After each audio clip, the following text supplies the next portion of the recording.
Doing well. It is Dem Boys Watch Footy. Yeah. Give us some love. Give us some love. We're doing it all over again. We're back. It's the gents all back together. We have Waj and we have TC. Got your boy E. Gents, how was your winter break? You know, it's been cold. It's been hard, but it hasn't been too hard, it's too cold. Yeah. TC. TC's in summer vacation. So winter break is yeah, it's been great. It's been well received. So must have been enjoying. I've been enjoying. So, All right. Didn't get all of you, but I definitely understand the sentiment. It was really good to kind of go back, reload. Want to thank everybody again for giving us some likes and subscribes. Again, if you can, our Discord channel is in the link tree description. Please join. We would love to be able to discuss with you, have you in, discuss some things. It would be really nice to just grow this community, especially because it's World Cup year. You know, we want to go through all the things about World Cup this year. It was the indeed. it was the main reason for this pod to develop was to have us discussing and actually going to different matches for the World Cup. So I want to thank everybody. You didn't just want to hear your own voice? That's the reason you have this? I really hate my own voice. So this was a very easy excuse to be able to chat it up about football with my boys, and then as well wanted to get everybody's different understandings about how they felt about football. Also discuss a lot of the topics, talk about youth football within the U.S. As well as a lot of international work. So definitely want to make sure. Oh, his recording has stopped. So, but definitely just want to make sure that everybody gets a chance to give us some love and some support. Join, like, subscribe, do all of the things. Algorithm. Please give us some love. Button. I don't know where it's gonna be, so point one way, point another. You never know. Post. Yeah, you never know.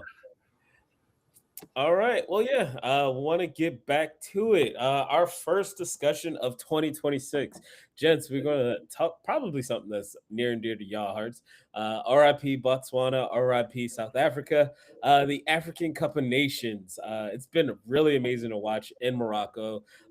It's been very good coverage all around. Got to give a big shout out to the Five Aside crew. They are working over for BN Sports. Amazing deal coming from podcasts to be able to do the broadcasting for this tournament. So got to give a lot of love to Seb and the crew. Really love what y'all doing over there.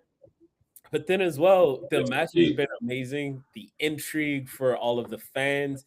I think one of the best stories coming out of it was the Congolese gentleman who was standing as a statue throughout the full 90 minutes for all of the matches. There was a little bit of controversy at the end of that run where Congo versus Algeria. That match happened, and he was mocked by the one of the players for Algeria, but that has been put to rest. So would love to think and discuss on the topics like, what do you guys thought so far about AFCON? Like, how do you think it's been presented to the world this go round, especially after one of our favorite pundits, Jamie Carragher, has said like AFCON really doesn't have a place on the world stage. So, Wash, I'll start over with you.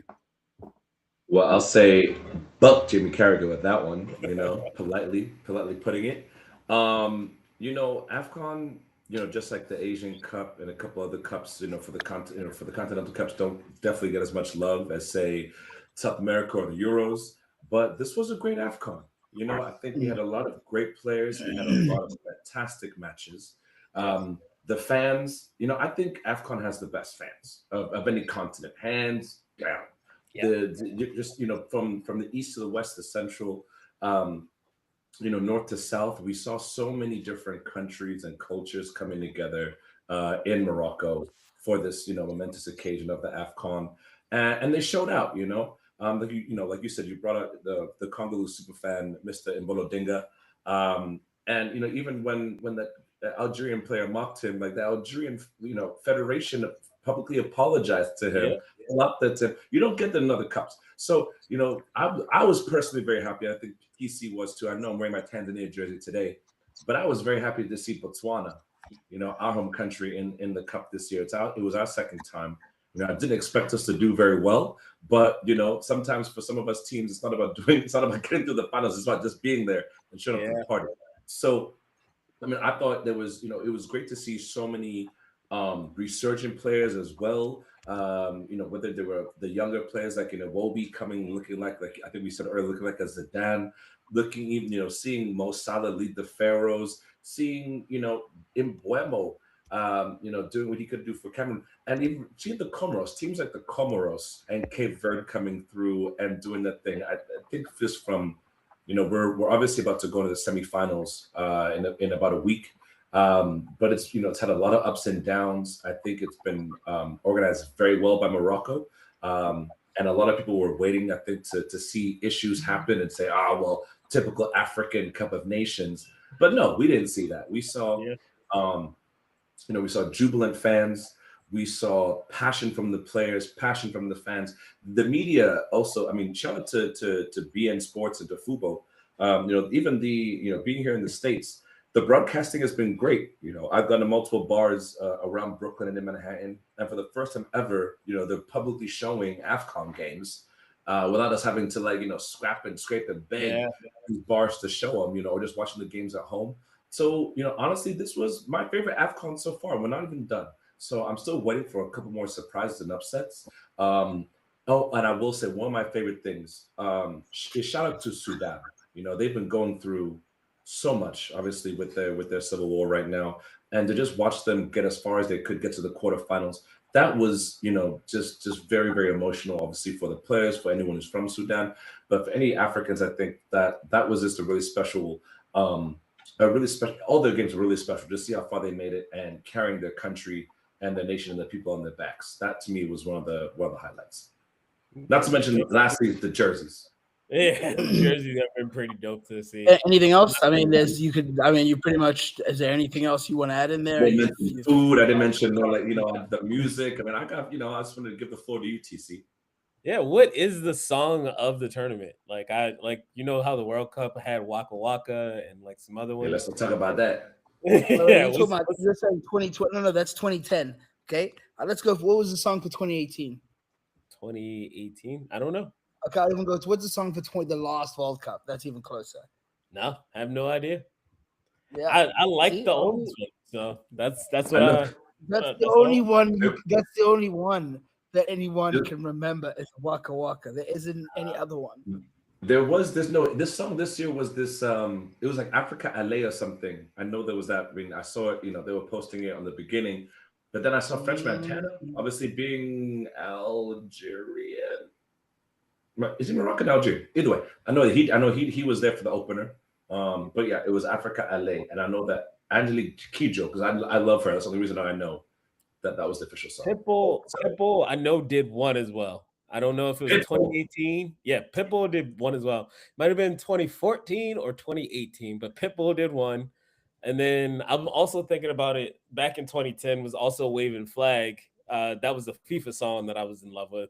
That's another one. But yeah, you're right. I don't remember the 2022 song for the World Cup. But the question is, what is the song for AFCON? I can tell you what the 2002 one was. Which is? It was by Anastasia. Boom. Okay. 2006, it was Tony Braxton, The Time of Our Lives. Oh, wow, we're going back. These are all terrible choices. We Are One. You were right. 2014 was Pitbull featuring the girl from the Bronx. 2018, Live It Up. Nicky Jam featuring Will Smith. And yeah.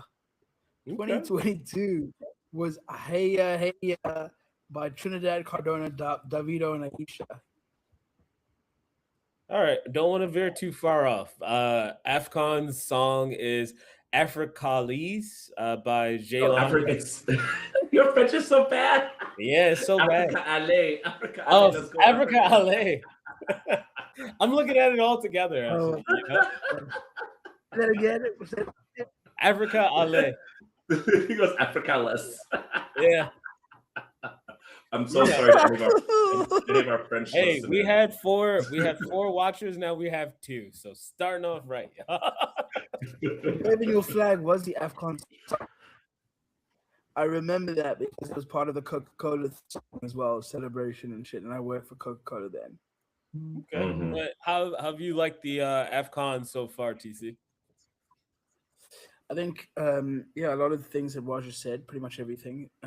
But I think what's interesting is that for the first time ever, the teams in the semifinals are all led by African coaches, which is something that has never happened before.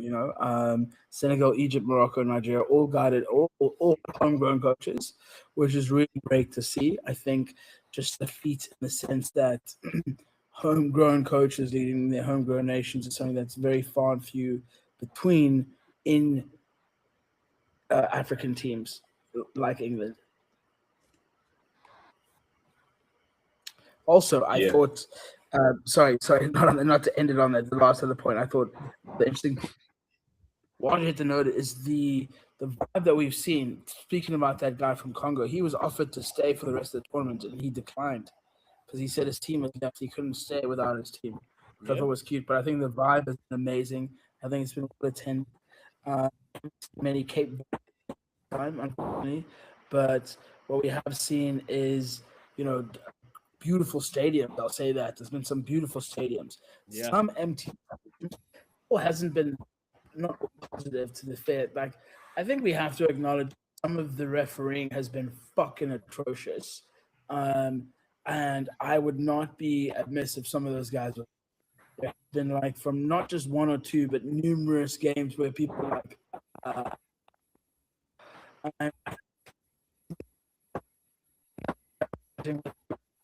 Africa, like TIA. No. TC, you're breaking up a little bit. Yeah, you're breaking up a little bit on the line. A lot of it. Yeah. When we get you back, we'll let you finish your thought. But wanted to give for the listeners that don't know about African Cup of Nations, just very quickly, it's the main biennial international tournament football competition in Africa. It's sanctioned by the Confederation of African Football, and it first started back in 1957. So it's held every 2 years, and it switches to odd number years, most recently back in 2013, and it takes place it'll be a leap year in 2028. So it's a very interesting time to really be following it. It started off with only 3 participating nations, and now we have just about everybody under the diaspora of Africa within it now. And currently, we are down to the final 4 teams in the semifinal. We have Senegal, we have Egypt. They play Wednesday in the afternoon Eastern time. Then you have Nigeria and the host country Morocco. They play Wednesday at 3 p.m. Eastern time. Let's start off with Senegal versus Egypt. We know the big name for Egypt. He is a Premier League star. We have Mo Salah. We have Omar Marmoush. But Senegal, some of their team is lesser known to the large international teams. But Waj, TC, please help enlighten some folks on like who is good for this Senegalese team, and if they have a shot against Egypt in this semifinal.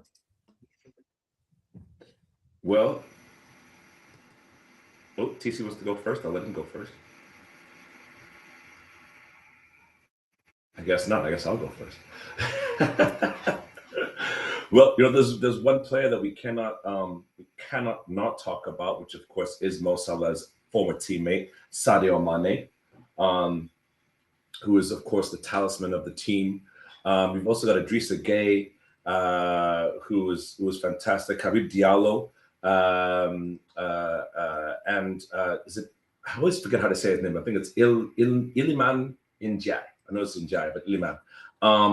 Senegal has a very, very strong team. They've also got Edouard Mendy, of course, as their goalie, and Koulibaly. They've got a great back line. Very, very. I mean, I think it's quite a strong front line. So I think going on against the Pharaohs, this is going to be a very interesting match. It's really going to be 2 powerhouse teams. going against each other that have both won, are AFCON champions. And so I think it's just going to come down to the wire. The Egypt match against Ivory Coast was a nail biter at 3-2. Senegal, of course, won their match with that was 1-0 against Mali to get through to this next phase. And yeah, man, I honestly don't know. The one thing I've learned many years ago, many moons ago, as a young buck, was not to bet on AFCON matches. Because you don't know what's gonna happen. You never know. You never know. You don't bet on AFCON.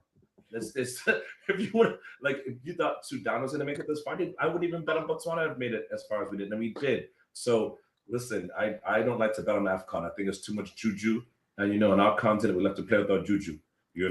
So I will gracefully bow out of betting. What I will say though is I want a high scoring match. I want something like a 3-2 or to go to penalties. Mm-hmm. And I really want just I want Sadio Mane and Mohamed Salah to have fantastic games. I just want everyone to have fantastic games because they're both powerhouse teams. I'm a little bit more biased to West African teams, just because I've always been that way.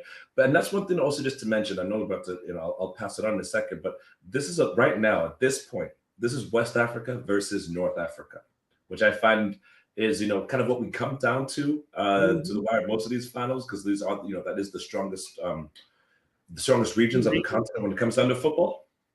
So this is going to be a good one. I think both Morocco, Nigeria, and Senegal, Egypt. Like I'm not betting. It's too much bad juju if I bet on anybody. So I'm just betting on good games. I feel it. Love what you said there, TC. You want to round us off?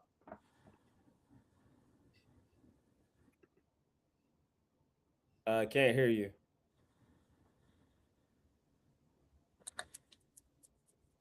All right. Well, he's having some technical issues right now, but yeah, definitely when he is able to get back, we'll be able to share that with y'all. But what about you? What do you think? Well, you can't just have me give my opinion and then TC goes silent because of technical issues. And you just move on to the next thing. Well, my thing was just going to be talking about how Egypt and Nigeria, that's who I have for the final. That's actually the name of this podcast episode is Nigeria versus Egypt. That's who I think is going to make it. That's a very specific name. Yeah. That's just how we get the people. Like Nigeria algorithm is strong. I love y'all. So Egypt, I feel as though they'll somehow just make it through. And it really sucks because Senegal has had Egypt's number within these matches. Sadly, not in the African Cup of Nations, more so in World Cup qualifying. Senegal was able to pip Egypt a few times. So I'm thinking it's going to be a little bit more of a rugged match. I think it's going to be a very hard 2-2. I'm looking at a major refereeing blunder to make it 2-2, more so than like everybody gets it on merit. But I feel as though Egypt will pull away in a penalty shootout. Just looking at the players on both squads, though, with Mendy being the Champions League winner as he is, and he did it with penalties, I might have to lean Senegal, but something in my heart just feels as though it's going to be Nigeria versus Mo Salah in the world. So we'll see. That's where and what do you think about the Nigeria squad right now? Because these guys are just, it's been fantastic to watch them. Right? They've been amazing. Like they defeated Algeria, who is one of the top defensive squads of the tournament. It was amazing. Like I love Osimhen. I really love him as a striker. He works really hard. You have Lookman, that kid is a baller, and you have Iwobi just pulling the strings in the middle. You have Onyeka, my favorite FIFA buy for the last 3 years from Club Brugge. Always look to buy him. And then Ajayi. Yeah. And Bassi. Let's not forget Boss Bassi. Boss Bassi. He's like, their squad is really well done. It really sucks that they didn't make the World Cup. Like I feel bad for them, but you got to do it on the pitch, and something is wrong. I I don't trust what the coach said of like the bad juju they were being. Listen, it's Africa. You just have They're to doing account for that they're juju. doing voodoo, but Okay. it is what it is, you know. When you're playing against the West Africans, you never know what they're putting into. Putting some muti at the goal. The goalie's like that's happened before, right? Like let's not Yeah, take it away. We've done some things. Now people like to call upon the ancestors. You know. So I that's true. mean, That's true. But I'd be remiss to not talk about the threat that is the host country, Morocco. That squad is deep. You have Bram Diaz, Moroccan, plays for Real Madrid. Hakimi just came back and he's being able to put in mhm, the shift. Bono, he's been very good at in goal. So, and then El Kabi, he's been good. So, mhm. I'm enjoying what I see from Morocco. Their defense is their strong suit. They play very tight. Yeah. So, I've especially when Amrabat comes in and out, like he's able to dictate. We saw it at the World Cup. That's actually why the reason why he was bought by Manchester United was due to his World Cup performances. He's mhm. a little bit longer in the tooth, but for specific tournament matches like this, he is perfect. He brings the amount of stability that you need for a younger team, but that's also maturing. You have Mazraoui on the left side. You have Hakimi on the right, just bombardiering up and down the flanks. So, yeah, I understand the threat that Morocco poses to Nigeria, but I feel as though Nigeria, this specific AFCON, especially after losing uh, World Cup qualifying, I think they are making a statement and are going to make it. Especially the Yeah. attack is better than I think Morocco's defense. So that's where I'm going in that match. What about I you? would agree. But and let's also bring it back that this is 3 years later after Morocco made it the furthest of any African nation to the semifinals to be beat by France, right? 3 years ago, which was the furthest they've ever been. And that was such a remarkable rise for this squad. And now Yeah. they're just older, they're much more mature, they're stronger. So again, man, this is why I don't want to bet on anything. I mean, I Yeah. would I would love to personally see, like you said, Nigeria versus Egypt. That would be dope. But I'll also happily see Nigeria, Senegal. Um, I think I'd rather see either of those two than Morocco versus Egypt, personally. But that's just me thing. Hmm. I feel that. Yeah. I I'm sticking with Nigeria, Egypt until like Osimhen versus Mo Salah. That is the final for me. So Yeah, yeah. And again, I want to see it regional, right? I want to see a regional breakdown. We Southern Africans, Central Africans, us East Africans, we're all out, right? So yeah. now, dear North Africans and West Africans, on you. Yeah. And Yeah. Definitely don't want to see both of y'all playing against each other. Like that just nah, man, nah. Miss me on that. Miss me nah. on I that. need to I'll see miss a you. I'm, difference of style. I need to see like culture clash just on full display for a final like this. So would love 100%. to hear from our audience. I definitely saw that it was about 4 of you, 5 of you on at once. That was really awesome. Like some of our live streams don't get this high, so really appreciate you guys for joining. Like and subscribe. Give us some love in the Discord. Remember, algorithm is huge. Algorithm. We needs it. So, but Wash, before we end the show, would love to talk about the big bombshell news over the weekend. We had Xabi Alonso. He left after the Super Clasico loss to Barcelona in Saudi Arabia this past Sunday. He left this morning. He left Real Madrid high and dry. So, hey, Cristiano, good evening. So yeah, really, really rough go for Xabi Alonso, especially because he had an undefeated season at Bayer Leverkusen. But I'll go back to the quote that Thierry Henry said earlier this in the season. It was more so in the Champions League season, and he said he sees Xabi coaching more than managing, and he needs to manage at a club like Real Madrid.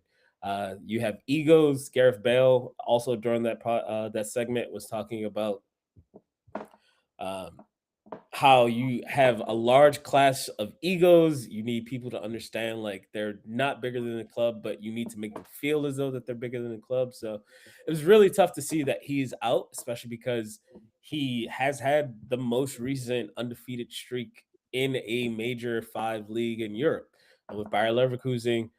ultimately losing in that Europa final, but he still won over the powerhouse Bayern Munich, which is extremely hard to do in the German Yep. league. A lot of the talent that left the squad, you have Florian Wirtz. He just left to go to Liverpool. You have Frimpong that just left to go to Liverpool. You have Hincapié, who's playing for Arsenal right now. A lot of talent that was on that squad. Jonathan Tah, you had also who's now playing for Bayern. So a lot of talent on that squad, but he made it work within that system, and you saw something quite beautiful. So, Waj, what do you think the future of Real Madrid is going to look like now? Well, I just think like only Madrid can fire a manager who has basically gone undefeated in the season, right? Who's had 3 not wins, right? And fired and be like, off you go. And not only that, but they just brought in they had a coach in the wings, Abiola, done, hired, done. Yep. Right. I mean, you look at other squads. I mean, look what's going on with Man U. I mean, not to talk crap about these guys, but look at these other guys. They're just trying to figure out where they get their managers from. Yeah. Let's take Chelsea. They just got from their pool of managers. But I just think it's amazing. Someone like Xabi Alonso, with the talent that he has, was not even given a full year. I think it's a shame to the system, because you are right. Real Madrid, it's not just managing. They're not a normal team, right? You are managing egos. You are managing the fandom. They have expectations. That board has serious expectations for you. Every year, right? And the fact that even if you lose 2 matches, and you lose one against Barcelona, you're out, done, right? We don't even care. Get to walking, and it's not even. It's not even April, right? No April Fool's joke. Get your ass out. Enjoy the paella, my guy. I mean, I feel bad for him, because again, I think that this was a very strong squad, and that he didn't have enough time to really put his mark on the squad. And this is the problem: we have way too many teams in the modern game, right? Yeah. And when you're playing in the powerhouse teams, that the boards don't give you enough time, And Real Madrid most definitely is not going to give you enough time. So, he was asking, even the fact that Mbappe was upset about this, and other players were legit upset about him going, and they're like, "Well, sorry." So, I think this is obviously going to be, Real Madrid always has a backup plan. Yeah. So my question now is, first off, where's Xabi going to go? Because he has a lot of options. But the bigger question is can Arbeloa, and to even say turn this around, I think is unfair. Because what's it to turn around? They've lost 3. Second in the league, 7th in the Champions League. Like, again, it's crazy tough. Like, you have talents like Vinny and Mbappe.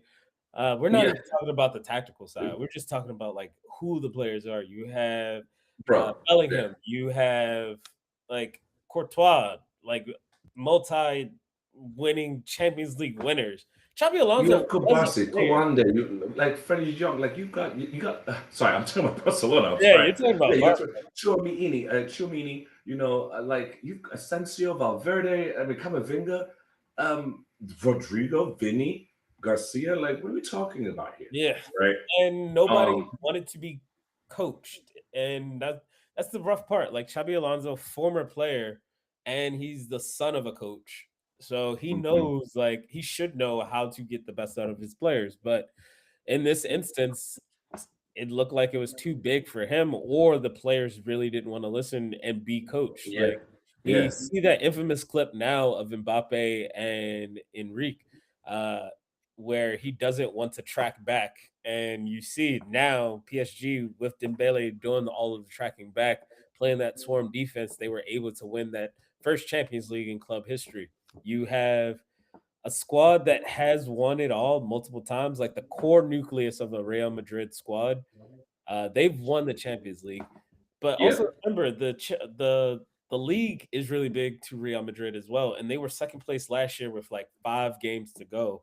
Like, that was over that early, and that was the ultimate reason why Carlo was sacked and Xabi was brought in. So Arbeloa, I think he's going to be a stopgap. I'm surprised Zidane didn't want to just come back and be like, we can run this back again. You never know. Nah, man, Zidane ain't coming back. But why? He's ready. Zidane, I love this man. I mean, he is the legend because he doesn't come back. He doesn't go back. He only goes forwards. That's the Zidane way. He came, he won, he left. Like, but he saved them multiple times after coach exactly, left, and he's that's why he's like, I'm good. You know, he's like, I'm on to bigger, better challenges. So that needs to be coaching France. I think we can all agree with that. Oh, agree with that.